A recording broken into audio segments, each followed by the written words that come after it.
Olá pessoal, sejam bem-vindos a mais uma Cinemateca. Sou a professora Gabriela Nunes, aqui do Uniprocesso, e hoje eu estou aqui com os professores Lorivânia e Tiago. E nosso centro de discussão hoje será o filme Parasita. É um filme do ano de 2020.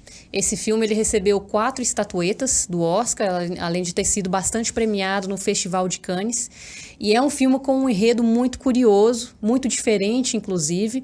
Ele ficou famoso por envolver diferentes gêneros, né, dentro de uma categoria cinematográfica apenas.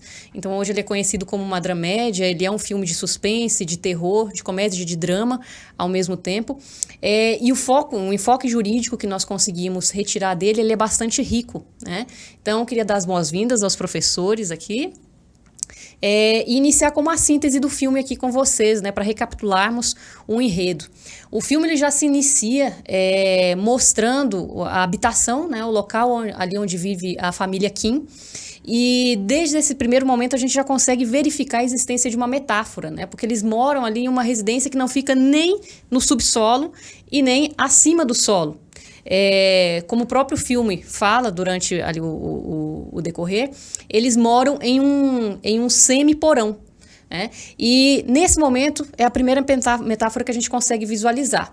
Por quê? Porque eles não estão nem abaixo do solo e nem acima. Então existe ainda uma possibilidade deles ascenderem socialmente. E em um primeiro momento essa família ela aparece trabalhando ali com montagens de caixas de pizza, sonhando em uma ascensão e vivendo em uma localidade bastante baixa da cidade, né? Nesse contexto, a gente consegue verificar a segunda metáfora, que a localidade onde eles moram é bastante afastada do centro e fica em um declive, né? Ele fica em uma localidade bastante baixa. Quando eles têm que sair de casa, eles sobem uma escada para saírem na porta e sobem uma rua bastante íngreme para chegar ao topo. Então ali a gente já verifica que eles estão em uma posição baixa em relação ao nível da cidade, tá? Ao nível médio da cidade. Essa é a segunda metáfora que nós encontramos nesse momento.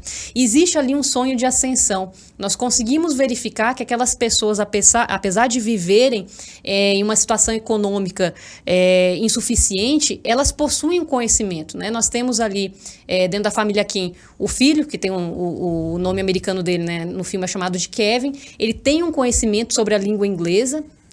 A filha tem conhecimento sobre artes.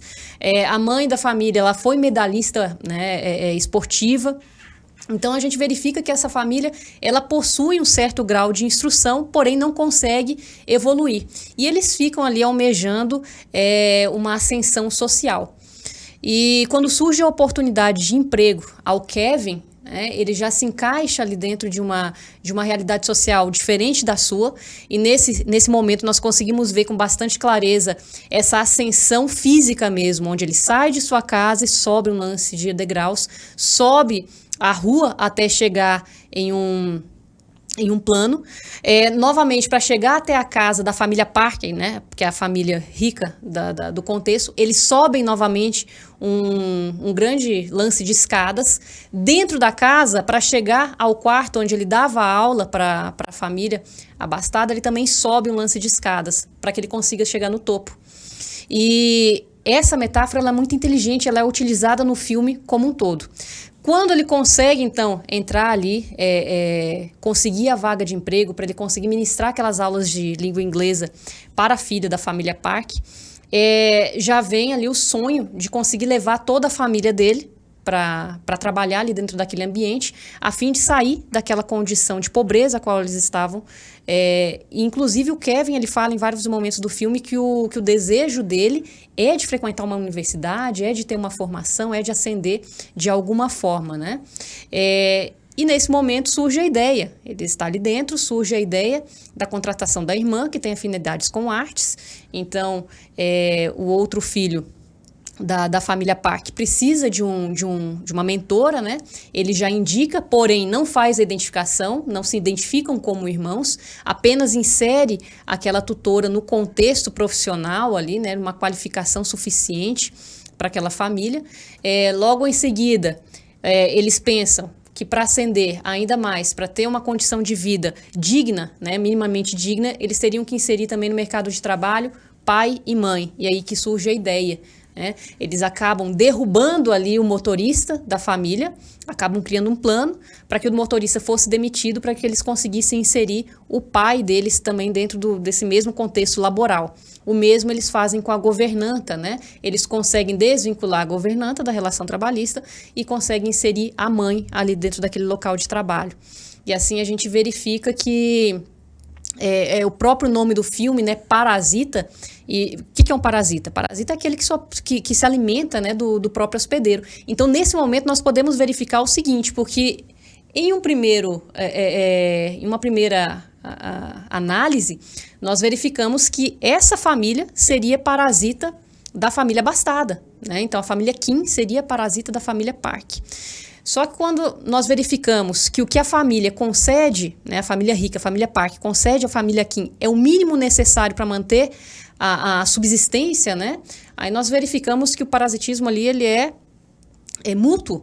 Tá? E quando nós verificamos, ainda mais além, que a família Kim, quando ela começa a retirar do quadro laboral outras pessoas que são da mesma classe social delas, elas também viram parasitas de seus pares, de seus semelhantes. Então, elas não pensam no bem-estar de seus semelhantes, elas pensam no bem-estar próprio. Fazem aquelas pessoas de escada para acabar logrando êxito no lugar almejado por elas. No decorrer do filme, nós verificamos que o ponto mais trágico que ocorre ali não é nem a divergência, não é nem o embate entre uma família abastada e uma família com poucas condições financeiras. É entre as duas famílias pobres que sonhavam em lograr êxito. Né? Então, nós temos ali depois, no decorrer do filme, quando a família Kim encontra um morador no bunker, né, da casa da família Bastada, onde eles entram em conflito porque ambos estão se alimentando ali de algo maior. Eles entram em conflito entre si e acaba ocorrendo toda a situação trágica que nós podemos visualizar ao fim do filme. Ali no fim, nós podemos verificar também essa questão das classes sociais de forma bastante nítida. Quando a filha da família Kim ela é assassinada, e o assassinato dela é totalmente ignorado, né, pelos convidados da festa ali onde eles estavam e pela própria família Park. Que ficam muito preocupados ali em prestar assistência aos abastados. Então, ali nós também temos uma verificação da quantificação da vida humana, tanto que o pai da família Park, ele fica muito preocupado, ele leva a esposa para o hospital, ele pede a chave do carro e ele nem se interessa em saber se aquela outra pessoa que está ferida lá no gramado precisa de assistência ou não. Então, durante todo o decorrer do filme, nós podemos verificar os interesses de um com os outros e para si próprios, onde essa questão onde está o parasita? O parasita ele está da família rica para a família pobre, da família pobre para a rica, ou ela está ali, esse parasitismo ele existe ali de forma mútua, né, e rodando as pessoas que fazem parte daquele enredo.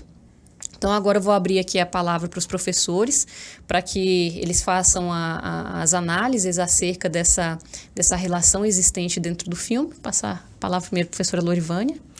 Muito boa tarde a todos, é um prazer estar aqui com a professora Gabriela, com o professor Tiago, para tratar de um filme que é um filme, no meu ponto de vista, muito empolgante.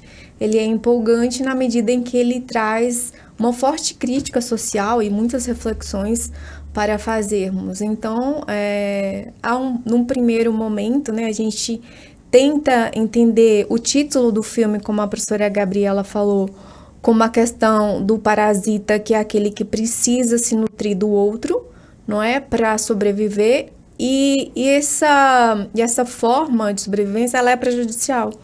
Só que esses papéis às vezes se invertem, isso fica muito claro no filme, né, também, numa cena lá no final da festa, que o próprio Sr. Park, ele vira para o motorista, e ali ele diz assim, olha, eu sei que você não foi pago, você não está sendo pago para estar aqui fazendo esse tipo de trabalho, mais ou menos um palhaço ou um animador de festa infantil, mas, enfim, você vai receber hora extra por isso.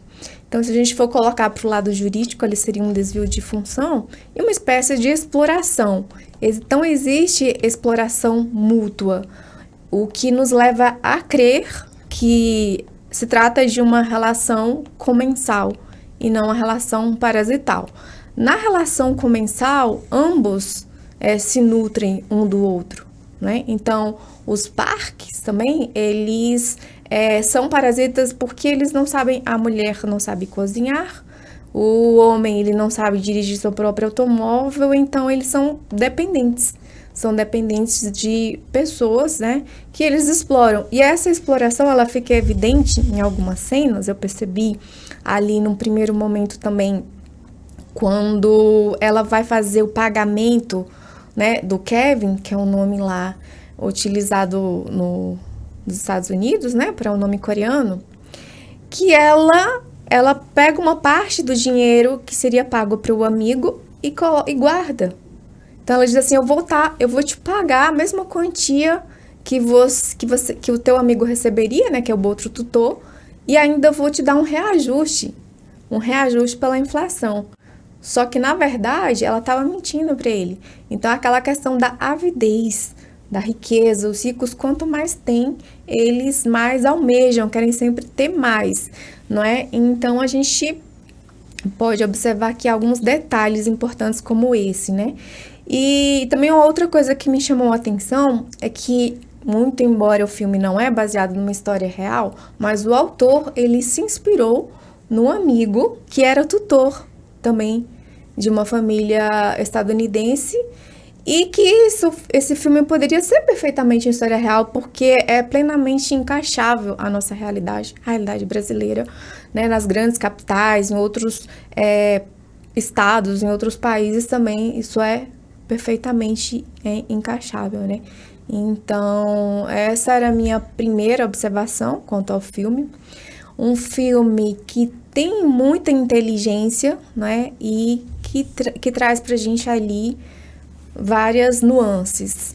Uma delas, eu gostaria de falar sobre a aporofobia, né? Esse é um termo que foi ali falado inicialmente por uma filósofa, também escritora espanhola, chamada Adela Cortina.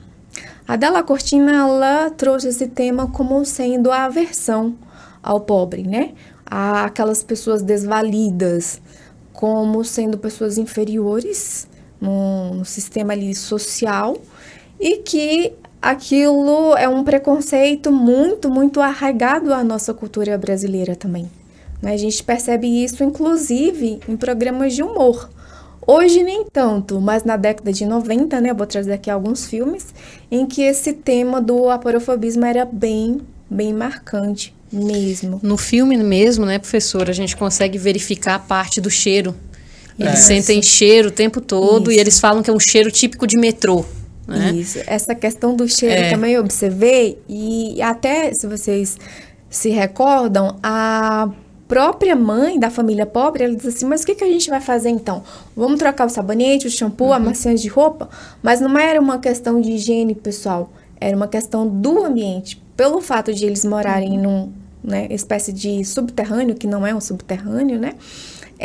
Geraria talvez umidade na roupa deles, então por mais que eles tomassem banho, por mais que eles lavassem as roupas, aquela umidade, ela tava, aquele cheiro ali impregnado, até porque a condição de moradia era tão subhumana que o próprio pai da família, ele tinha imenso nojo quando ele via lá um bêbado, né, fazendo urina ali na porta dele, então aquele cheiro de urina muito forte, impregnado, o menino saía lá para lavar, até chegou a brigar mesmo com o bêbado certa feita. Mas essa questão do cheiro simboliza isso. Por mais que eles fossem falsários, vamos dizer assim, eles tinham muitas habilidades. Isso eles não conseguiam, né, disfarçar, esconder, era bem perceptível. E o que me chamou a atenção no filme também foi a questão do menino saber muito bem o inglês. Então, o que a gente percebe? Uma falta de oportunidade para ele. Porque ele não conseguiu ingressar numa universidade, mas o próprio amigo dele, que era rico, ele falava assim, olha, mas você entende muito mais de inglês do que os meus amigos da universidade. Você vai se dar bem. Então, ele tinha habilidade, mas ele não teve oportunidade que talvez ali levou a ele ir para aquele tipo até de comportamento amoral, inescrupuloso, já que o filme trata um termo técnico que é utilizado é o arrivismo social, que é aquela ascensão a todo custo, ainda que você tenha que tirar o emprego de uma outra pessoa, como o caso do motorista, da governanta. Pouco importa, eu quero saber da minha situação, né, da minha condição. Eu sou aquilo que sou nas minhas circunstâncias. Então, eles tinham essa questão aí dessa inteligência pro lado mal, enquanto que a família dos ricos, eles eram totalmente o oposto de ingenuidade. O homem era superficial. Quando o motorista pergunta se ele ama a esposa, ele ama, mais ou menos assim, eu acho que isso é amor, né? E a questão da calcinha no carro, eles não conseguem ver outras possibilidades, eles têm uma mente muito limitada, né? Então, pessoas ingênuas, pessoas pouco experientes e que juridicamente são alvo fácil de estelionatários, de golpes, porque a própria senhora acreditava muito fácil nas coisas que falavam para ela, não conferia, né? Ela tinha aquela pureza, tanto que aquela o amigo do ingenuidade. Kevin, quando o indica para dar as aulas de inglês, ele fala pro Kevin, você vai conhecer a mãe e ela é uma pessoa bastante simples, você vai entender quando conhecê-la. Isso. Né? Isso. E ali ele verificou que aquela simplicidade ela é comprovada também quando o marido fala, né? Ele está comentando sobre o cheiro do motorista, e ele fala, ele tem um cheiro de rabanete velho ou de metrô. E ela diz, faz muitos anos que eu não ando de metrô, não me lembro mais do cheiro. Então ali a gente percebe que ela acendeu de alguma forma, mas ela acendeu socialmente, ela não acendeu dentro de um mercado de trabalho, ela não acendeu dentro do mercado do âmbito acadêmico, né? Então ela continuou ali na simplicidade dela, mas ela acendeu. E aí que entra o oportunismo, né? Exatamente. Já que a gente está falando aqui de um filme que mistura vários gêneros, dentre eles a comédia, eu gostaria de passar aqui um pequeno vídeo, vamos fazer uma crítica sobre ele, que é o vídeo do Caco Antibes, né, um personagem ali que ficou marcado lá no programa Sai de Baixo. Bastante pela sua aparafóbico. aversão, bem emblemático mesmo esse personagem. E aí eu selecionei esse vídeo, né, justamente porque na fala dele, ele traz uma questão de planejamento e de oportunismo também. Que o trabalhador, assim que começar a passar aí vocês vão perceber, é esse aqui. Mas é um perigo, meu Deus. Essa gente, se sabe que ele caiu no compactador de lixo do prédio, eles podem processar a gente. Como assim, cara? Ora, como? Você não conhece pobre, Cassandra? Pobre, qualquer coisinha tá entrando com ação trabalhista. Tá com a unha encravada, eu não quero trabalhar mais, eu quero invalidez, aposentadoria por invalidez. Eu tenho horror a pobre. Então, ele diz que tem horror a pobre, porque pobre ele é oportunista. O pobre, ele tá sempre na espreita de um deslize do seu empregador para demandar contra ele judicialmente. E, inclusive, se tiver algum problema de saúde, ele já quer logo ser, como eles dizem, encostado. Né? Vamos aqui pegar um benefício assistencial, um auxílio-doença, uma aposentadoria por invalidez. E eu, assim, como advogada nessa área, inclusive eu estou trabalhando um tema como aluna, que é justamente sobre esse preconceito em relação a concessões de certos benefícios assistenciais. Nesse sentido de que muitas pessoas, principalmente quando se trata de doença psicológica, onde você pode falsear, onde você pode mentir, onde você pode BPC, enganar. né? Isso, benefício de prestação continuada. Você pode ali enganar, porque você prefere estar em casa, digamos assim, o pobre que o Caco Antibes critica aí, né? Com as pernas para cima, assistindo filme e TV, comendo pipoca, enquanto o Estado sustenta. Seria um tipo de parasitismo, né? Então, há um certo tipo de preconceito em relação a essas pessoas que não têm outra renda que não uma renda que venha fonte alimentar do Estado, né? E até a questão mesmo dos filhos, quando eles chegam numa certa idade, que continuam morando na casa dos pais. Então, de certa maneira, os pais sustentam mais, né, os filhos do que o que ocorre. E esses filhos também são vítimas de preconceito. A gente não sabe se realmente eles não tiveram oportunidade ou porque também existe essa questão do vampirismo, né, que realmente tem pessoas vampiras que elas querem viver uma vida assim, digamos, fácil e não dão muito valor ao trabalho. Então, é uma crítica aqui. Qual é a parte do filme que eu percebi isso? Quando o pai do Kevin, né, do Ken-woo, que é o nome coreano, ele olha o diploma falsificado e diz assim, nossa, filho, que perfeição e tal. Ele, pai, isso aqui é só temporário, porque ano que vem, ou bem próximo, eu vou entrar na universidade. Então, ele fez aquilo por um momento de desespero, naquele momento, mas que ele tinha planos. E esse pai, ele fala mais de uma vez na palavra plano, quando ele encontra o outro parasita lá no bunker, né, da família. Ele diz assim, mas você tá aqui há quanto tempo? Você não tem um plano? Como assim? Você vai ficar aqui até quando? E as pessoas, às vezes, elas não fazem planos porque elas não são instruídas para isso. Por exemplo, um plano previdenciário, como vai ser meu futuro, como vai ser a minha aposentadoria, quanto que eu tenho que trabalhar, como que eu tenho que pagar.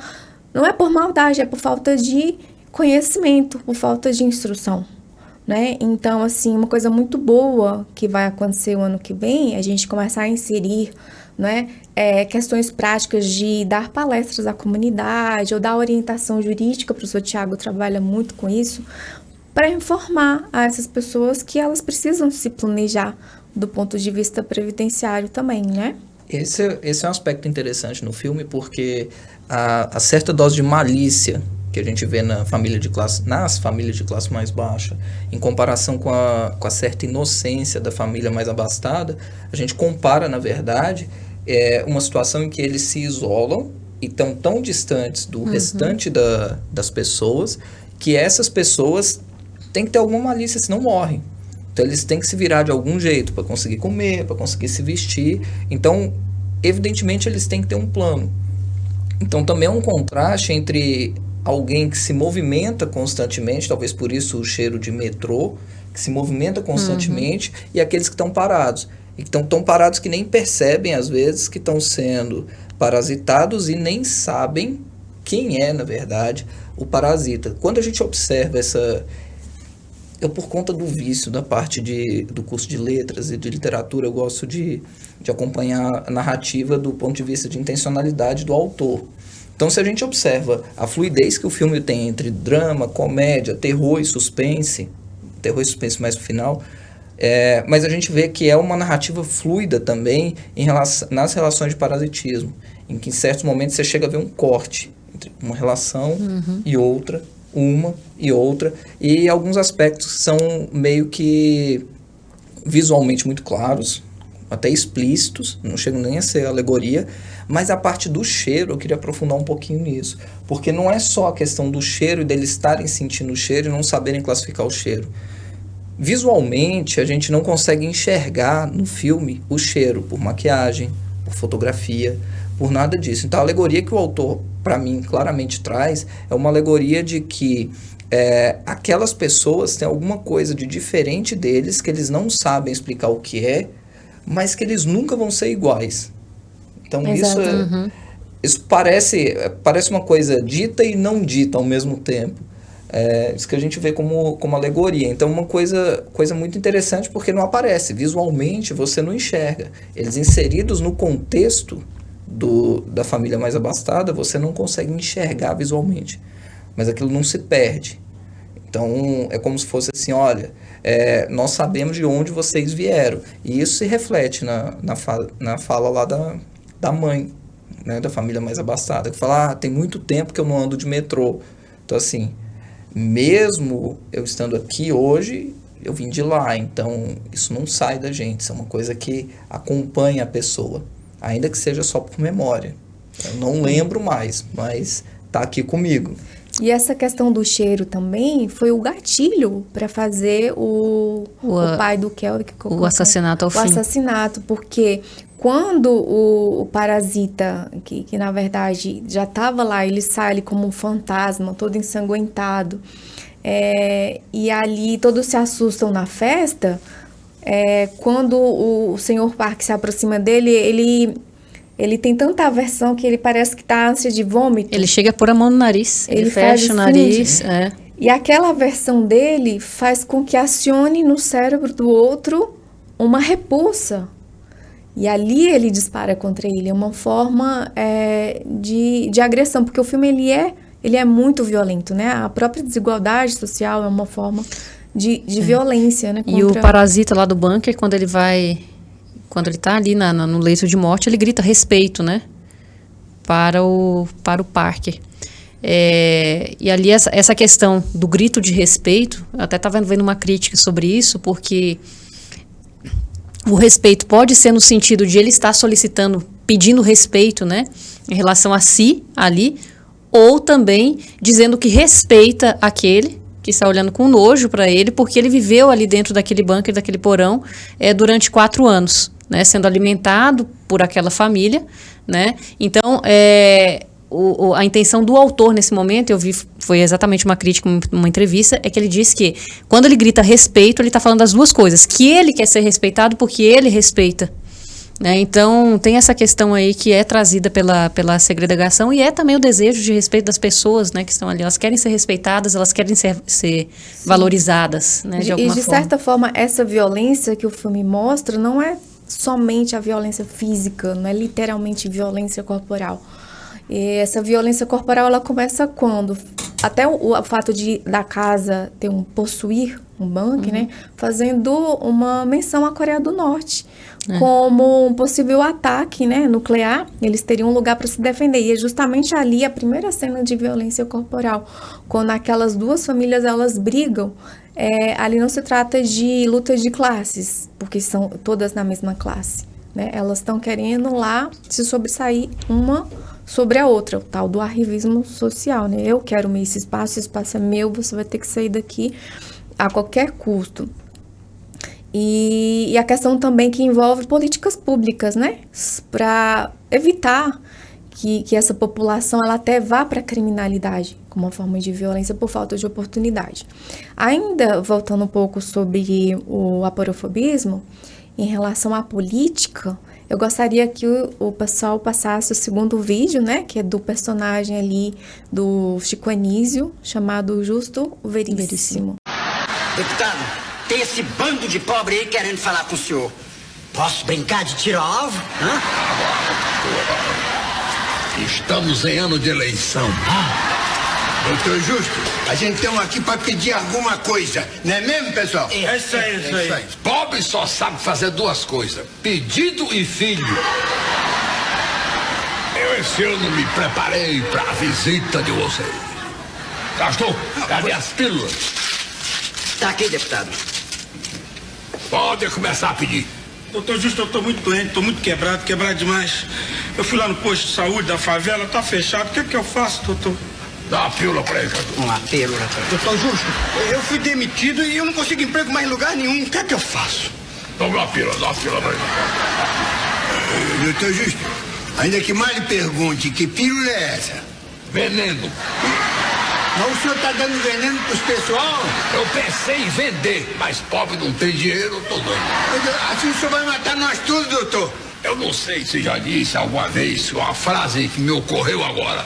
Eu quero que pobre se exploda. Ah, é? E se a gente tudo aqui morrer, quem é que vai votar no senhor? Eu penso em tudo.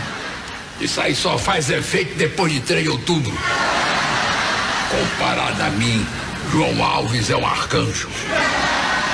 Castor, vai tomar um banhozinho, Castor, vai. Na sociedade, quando a gente percebe pessoas queimando mendigos nas paradas como uma espécie de higienização, porque são pessoas sujas, né? Eu mesma já tive a oportunidade, no início da minha carreira, de abraçar um morador de rua. Eu estava ali na pastelaria Viçosa, quem não conhece, né? Comendo um pastel e tomando meu caldo de cana para ir trabalhar depois. Não me vergonho, porque todo início de carreira é assim. Você não tem carro, você começa lá de baixo. E então se aproximou de mim um morador de rua e falou assim: a senhora poderia comprar para mim um lanche? Eu, claro, com certeza, comida eu nunca neguei, né? E dinheiro eu tenho uma certa dificuldade, porque eu não sei se a pessoa vai utilizar para drogas, para outra coisa, mas a comida eu sempre dei. E aí, quando eu comprei o lanche para ele, esse homem ficou tão grato, mas tão grato, que ele pode te dar um abraço. A questão do cheiro novamente. Claro. Então, assim como cristã, eu também respeito, amo aquelas pessoas, os desvalidos, e eu abracei. Se eu for sincera, o cheiro realmente é muito forte, é marcante, mas nada assim que causa náusea, nem nada disso, né? Só que trazendo agora para um contexto político de violência, né? Tem uma violência meio que psicológica quando você exclui esse tipo de pessoa e quando você trata ela assim, de uma maneira ruim. O que aconteceu lá em São Paulo, né? O governo de São Paulo decidiu que tem 2 viadutos e, assim, coincidentemente, são 2 viadutos os mais habitados ali nos 2 bairros de São Paulo. Um deles é o bairro da Moca, onde a prefeitura decidiu colocar pedras que estavam ali com cimento, ou seja, vocês não vão retirar esses paralelepípedos de maneira fácil. E aí, a Igreja Católica, né, a pastoral ali dos moradores de rua, o padre Júlio Lancelotti, ele começou um movimento de retirar as pedras. E a partir daí surgiu uma repercussão muito negativa dessa iniciativa da prefeitura e colocaram a culpa no funcionário que tomou essa iniciativa assim isoladamente. Exoneraram ele, né, como forma de justificar, e diziam a ele não, que o motivo é porque ele estava sendo depósito de lixo. Então, que colocassem locais para depositar o lixo, né? Mas aquilo pegou muito mal em termos, assim, de governo. O problema é que era depósito de lixo, mas o lixo eram as pessoas, né, que o governo não queria ver porque não tem significado político, né, em geral. Exatamente. É isso mais ou menos que esse vídeo aqui do Chico Anísio, ele quer dizer, que muitos políticos, infelizmente, eles tratam os pobres de maneira muito legal, muito humana, abraçam, apertam a mão, mas depois que estão no poder, eles são esquecidos, né? Realmente, eles não têm mais nenhuma utilidade. Esse é um tema legal, porque isso é repetido até de certa forma no Brasil. Tem um livro que é Não Verás País Nenhum, não sei se vocês conhecem, do Inácio de Loyola Brandão. Então, o Inácio de Loyola Brandão já falava assim, em termos de política pública e, na verdade, negativa de vigência de política pública. Ele falava que apresenta um Brasil, né, quase pós-apocalíptico, em que você não consegue sair no sol mais, porque o aquecimento global tomou conta, então as pessoas saem, as pessoas ressecam a pele, as pessoas não têm mais comida, nada disso, e ganha no Brasil o político que prometeu construir uma grande marquise para todos os pobres morarem embaixo dela. Então não ia ter problema de sol, eles iam poder viver no habitat natural deles, que seria embaixo de uma ponte, né? Uma grande marquise. Hoje já não tem mais tanta marquise em prédio, mas antigamente era muito claro, muito comum as pessoas que não tinham condição nenhuma, morador de rua, se abrigar em marquise para evitar a chuva, né? Então, você vê a construção de políticas públicas e essa é uma das críticas do filme, porque quando a gente conhece culturalmente a Coreia do Sul, a gente viu que eles tiveram uma política muito forte de democratização do ensino. E é uma crítica, inclusive, social interna do filme, se essa política de democratização do ensino realmente leva à ascensão social. Porque você vê que a família menos abastada tinha muito mais formação, até, se não acadêmica, mas muito mais prática do que os próprios universitários. Você vê, você aqui entende muito mais inglês do que alguém que está se formando comigo. Então, essa é uma crítica e essa é uma noção que a gente tem que ver em termos de política pública. É só educação, é só assistencialismo. A grande pergunta é como fazer essa possibilidade de ascensão fluir. E por um período de tempo que não seja muito curto, não seja um período de um governo. Sim, que seja algo permanente. Exato. Né? Porque, inclusive, o fato de aquele hospedeiro morrer e um outro tomar seu lugar, o autor ele dá a entender que aquilo é um ciclo, que aquilo sempre vai acontecer, que aquilo nunca vai acabar, né? Na verdade, deveria acabar. E por último, só para dar mais tempo para o professor Tiago aqui, não ficar tomando muito aqui a fala, só o último vídeo da atriz, né, Carolina Ferraz, que trata ainda do aporofobismo. Eu não vou acabar presa, sabe porque eu sou rica! Eu sou rica! Você já viu algum rico ir parar na cadeia? Pelo menos não aqui nesse país onde todo mundo não tem caráter! Você vai pra cadeia sim, Norma. Nem que eu, pessoalmente, tenha que colocar você atrás das grades. Você vai pra cadeia. A personagem, ela enche a boca para dizer eu sou rica, então eu sou superior, nada vai acontecer comigo.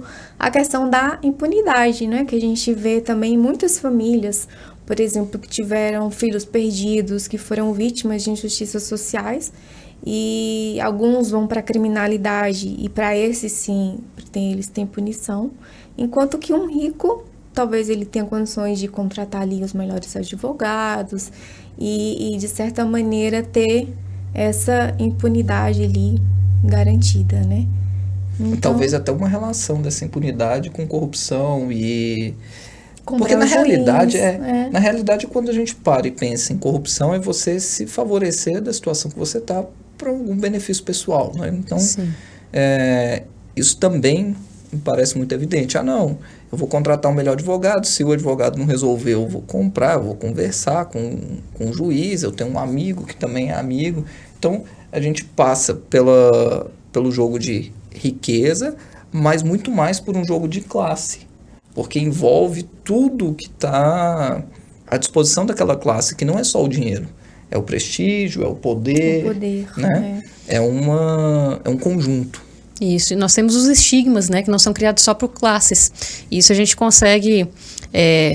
recentemente nós tivemos uma série na Netflix que fez bastante sucesso, que foi a do Jeffrey Dahmer, né, do serial killer.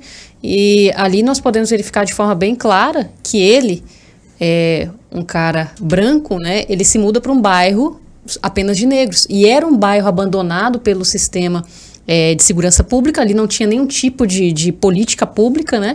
E ele se muda para lá exatamente por isso, porque lá ele vai encontrar impunidade. Tanto que ele conseguiu matar tantas pessoas exatamente pelo fato da ausência de política pública vinculada à segurança ali naquela localidade. Então ele já vai para lá e ali ele fica impune durante bastante tempo, né? Então nós conseguimos verificar também o estigma que fica. Hoje, por exemplo, aqui no Brasil nós temos a estratificação de classes sociais, o IBGE vai de classe E até a E, né? Vai de A até a E. A, né, seriam consideradas aquelas pessoas que recebem mais de 15 salários mínimos, e a E, pessoas que recebem menos de um salário mínimo.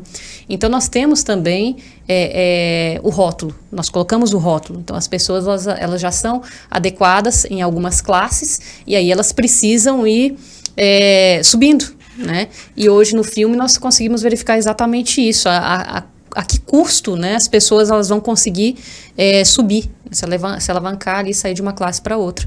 E o professor Tiago falou em políticas públicas e disse muito sabiamente que as políticas públicas só de educação, por exemplo, talvez elas não bastem.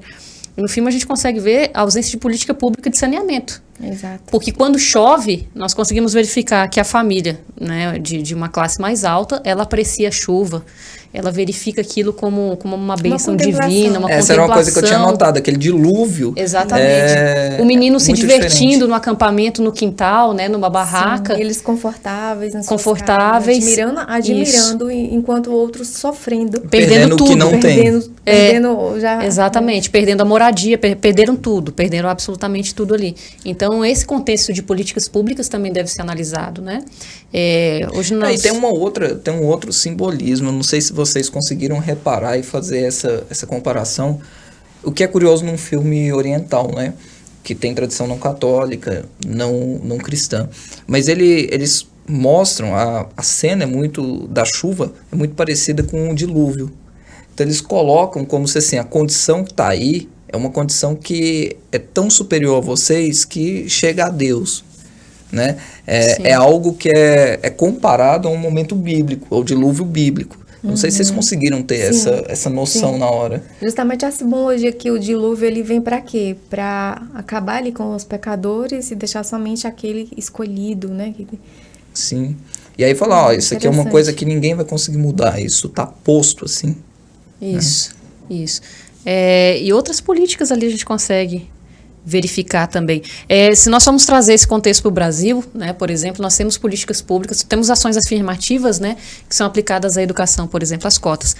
Não tenho certeza absoluta, mas salvo engano, a lei de cotas ela tem que ser reavaliada esse ano, né? Eu acho que o prazo ali de validade dela é até 2022, salvo engano. Então, nós conseguimos verificar, por exemplo, políticas públicas vinculadas a esse tipo de ação afirmativa aqui dentro do contexto do Brasil. Então, no filme, Kevin, por exemplo, ele não conseguiu ser inserido no sistema de educação, né, superior, talvez por falta de políticas, né? Aqui no Brasil nós teríamos essa questão, mas a pergunta que fica essas ações afirmativas, elas estão surtindo resultado? Porque também nós temos a inclusão do termo tokenismo, né, que foi trazido para o nosso contexto sociológico. O que seria o tokenismo? Aquela questão do governo, né, do Estado, ele criar políticas públicas que parecem funcionar muito bem, mas que na verdade são apenas maquiagens para dizer que existe uma política vinculada àquilo.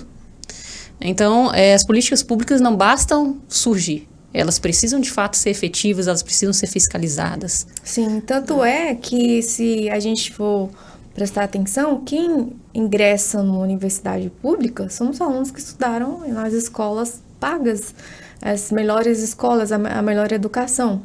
Não menosprezando a educação pública, né, que muitas escolas realmente têm, só que acontece que a realidade demonstra o contrário, né, que quem consegue ingressar lá são os alunos, né, de classe média que tiveram uma melhor preparação.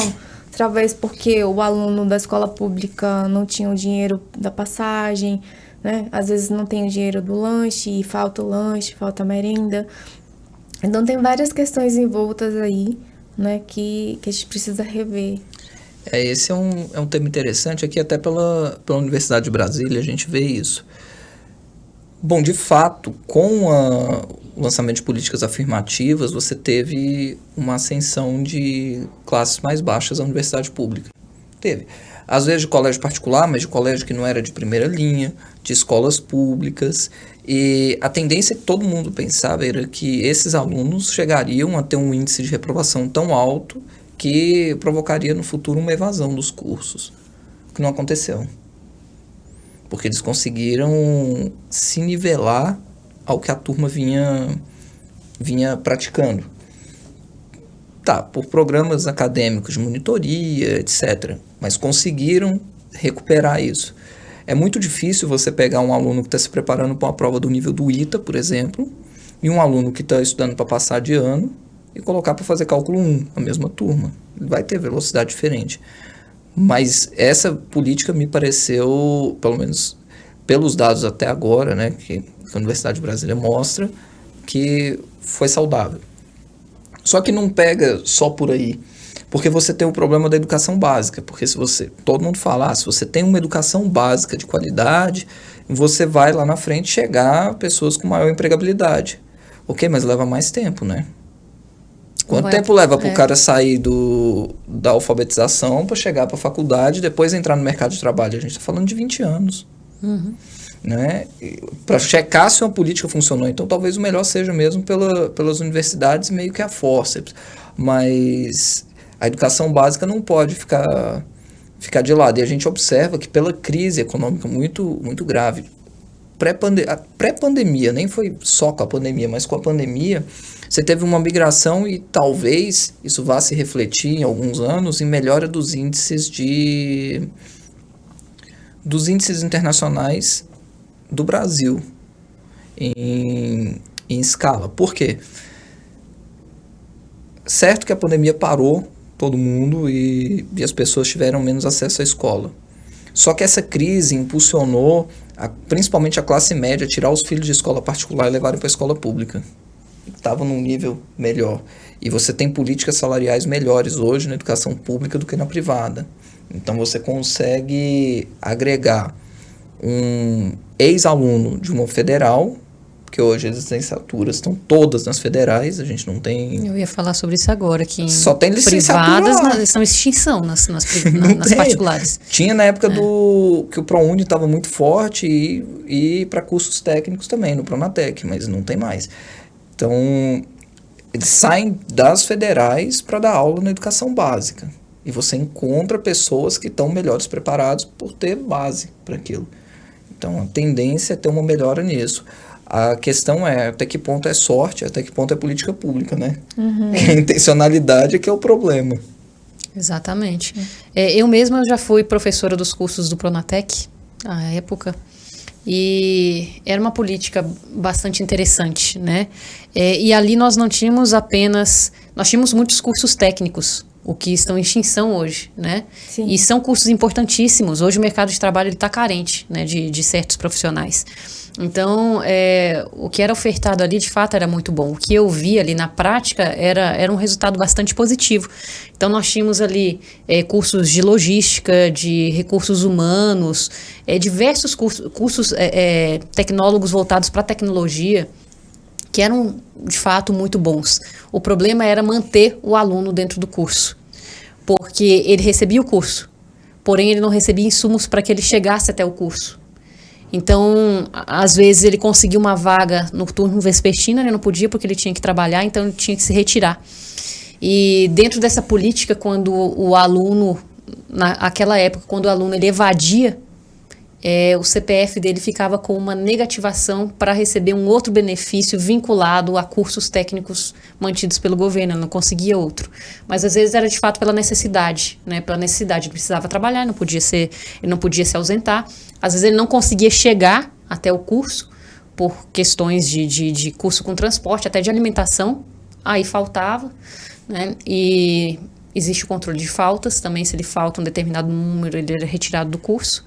Então, é um amontoado de políticas que precisam andar juntas para que uma coisa apenas funcione. E uma questão cultural, porque no Brasil a gente valoriza o diploma de nível superior. Exato. Muito mais, eu não sei por que cargas d'água isso, mas muito mais até um bacharelado do que uma licenciatura. Porque a licenciatura tem esse viés mais técnico, talvez. E é diferente, por exemplo, da Alemanha, em que determinados grupos de pessoas, pelo nível de nota que ele tira, ele sabe que ele vai ter direito ao ensino técnico. E o que não quer dizer que ele vai ganhar menos do que o profissional com formação superior. Então lá você só acessa a universidade pública, e que muitas vezes nem é tão pública assim, porque ela é mantida por uma empresa, quando você tem níveis de excelência durante todo o ensino de base. Mas isso não quer dizer necessariamente um jogo de classe. Porque você pode ter um engenheiro ganhando menos do que um técnico em motor da Volkswagen. Essa é uma questão interessante, né? Porque a questão da renda. Tem gente que trabalha pouco e ganha bem. E quem trabalha muito, às vezes, ganha pouco. Então, há certas injustiças em relação a essa distribuição de rendas, né? E uma coisa assim também que eu prestei atenção no filme, que ele trata sobre esperança. No fundo ele traz um pontinho de esperança, e isso é mais perceptível no Kevin. Não sei se vocês prestaram atenção, porque ele sempre falou pro pai, não, isso aqui é uma coisa temporária, depois eu vou entrar na universidade, eu vou trabalhar, vou dar uma vida boa. E lá no final do filme, na última cena também, ele tem um sonho, né, como se fosse um devaneio, que a gente até pensa que aconteceu de verdade, depois vê que ele estava sonhando em ele comprar aquela casa, né, e tirar o pai dele do banco e trazer para morar lá. Então ele sempre tinha aquela esperança viva. Isso também tem uma simbologia com a pedra. Eu andei fazendo umas pesquisas e algumas pessoas questionaram, e o que essa pedra significa, né? O que essa pedra quer trazer? Qual o enigma dela? E aí, não sei, posso estar errada, mas eu entendo que a pedra, primeiro, ela veio de quem? De uma pessoa rica, que o amigo dele era rico. Então, ele deu um valor na pedra, dizendo assim, nossa, isso aqui é uma obra de arte. Aí o amigo dele fala, isso aí vai te trazer sorte. Então, quando ele fala, olha, além de ser uma obra de arte, isso vai te trazer sorte, ele coloca a esperança dele na pedra como um talismã. Enquanto eu tiver com essa pedra, eu vou ter sorte para crescer, para conquistar as coisas. E quando lá no final do filme ele vê que não é bem assim, ele joga a pedra de volta no rio, né? Então essa demonstração que a esperança dele se foi também naquela cena lá do filme. Outra questão de esperança é o próprio pai, quando acontece a enchente, ali parece que eles vão para um albergue, eles estão deitados em colchões com muitas pessoas, e aí ele fala assim, filho, não adianta a gente fazer plano. Ele entrou num momento de desespero total, desesperança. Não adianta a gente fazer plano, porque a gente faz plano e não dá certo. Olha a gente aqui, se for preciso, então é melhor que a gente mata, é melhor que a gente trai a pátria. Ele utiliza essa palavra, vamos trair a pátria, vamos matar se for preciso, porque parece que quando você quer ser correto e tudo, as coisas não funcionam, né? Então ele está ali num momento de desespero psicológico, emocional, pela fragilidade da situação que ele tinha acabado de perder o pouco que tinha, né? Eu não sei se vocês conseguiram reparar isso, mas eu notei em termos de narrativa uma mudança, também muita fluidez em termos de protagonista. O protagonista no começo e no final do filme parece ser o Kevin, mas você tem uma migração desse protagonismo durante todo o filme, em que em alguns momentos chega a mudar de família, né? Que você olha assim e você vê essa fluidez. E me parece que é muito do jogo de narrativa do filme, muito da autoria do filme. E isso tem muito a ver com esses detalhes, como a pedra. E isso até em termos de fotografia você consegue ver essas marcas, né? Marcando, ó, isso aqui tá com a pedra, vai falar alguma coisa importante, marca as situações, né? Então também é muito fluido o protagonismo, o que deixa a história talvez um pouco mais complexa de assistir. Eu não sei se vocês tiveram essa sensação, mas eu tive.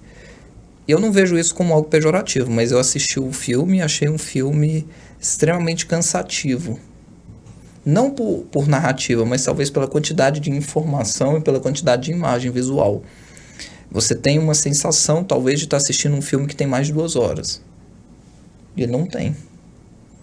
Então, não sei se vocês notaram isso. Eu achei um filme mentalmente cansativo.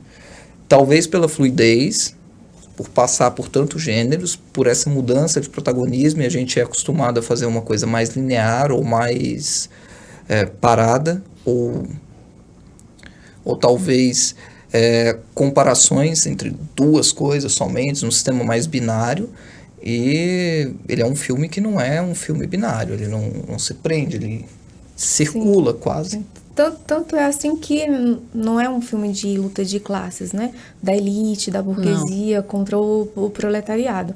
E a família pobre, ela não tem raiva dos ricos, ao contrário, ela admira tanto que a mulher da família pobre chega a dizer, olha, eles são tão... O pai diz, eles são legais, né? Aí ela, sim, eles são legais, mas eles são legais porque são ricos. Então, a culpa é do dinheiro, porque se a gente tivesse mesmo dinheiro, a gente também seria legal. O que eu achei interessante essa fala dela. Eles não estão com raiva da família, né? Eles estão querendo ter o lugar daquela família, só que da maneira deles, né? Que é a maneira que eles conseguiram ali ter. Mas é um filme que traz muitos detalhes nas entrelinhas, né? É um filme muito interpretativo, talvez por isso ele traga esse cansaço, né? Ele é reflexivo, nós temos que refletir durante o filme todo. Mas é uma abordagem muito boa sobre o assistencialismo, né? Sobre como as pessoas elas chegam a determinados pontos por falta de assistencialismo às vezes. E é uma bela análise aqui, tanto para a parte de sociologia quanto para a parte jurídica. Sim, né? sim. Querem acrescentar mais alguma coisa, professores? A questão do código Morse, vocês perceberam? O código Morse? Morse. Vocês perceberam que o menino, lá quando ele está na montanha, ali na neve, ele, para conversar com o pai, ele utiliza aquele código? E o que eu vi como simbologia? Como uma coisa de há quase 200 anos atrás sendo trazida agora para a modernidade. Porque às vezes a tecnologia, o WhatsApp, outras formas de comunicação, parece que não são vistas, as pessoas não enxergam né, esse tipo de comunicação, enquanto que às vezes é preciso você trazer algo lá do passado, algo de trás. Eu não sei, eu fiquei com essa ideia. E talvez um será? pouquinho mais. O código Morse é o código utilizado em comunicação para guerra, né? Talvez o cenário ali deles de violência guerra, mostra uma comunicação ideia. em tempo de guerra. Porque eles estão completamente acuados, mas por uma série de fatores externos. E até pela localidade onde eles estão. Eles estão na Coreia do Sul. Eles, até no filme mostra, né, que ele aprendeu o código Morse quando ele era escoteiro. Então, talvez, exatamente por estar envolvido em um contexto de guerra estatal, também ali de guerra interna, de guerra ali para evoluir. E era a linguagem que ele tinha, né? Porque quem está lá no subsolo não tem sinal de internet, não tem, né? Tanto que quando eles começam a fazer a filmagem lá, ela não consegue enviar, porque não tem um sinal. Era a forma que tinha ali de se comunicar. São muitos símbolos. Então, pessoal, finalizamos por aqui nossa discussão sobre o filme Parasita. Espero que vocês tenham gostado. Espero que deixem comentários aqui também falando sobre as impressões de vocês sobre o filme. E nos encontramos na próxima. Até mais, pessoal. Tchau, tchau. Até mais. Tchau, tchau. Até.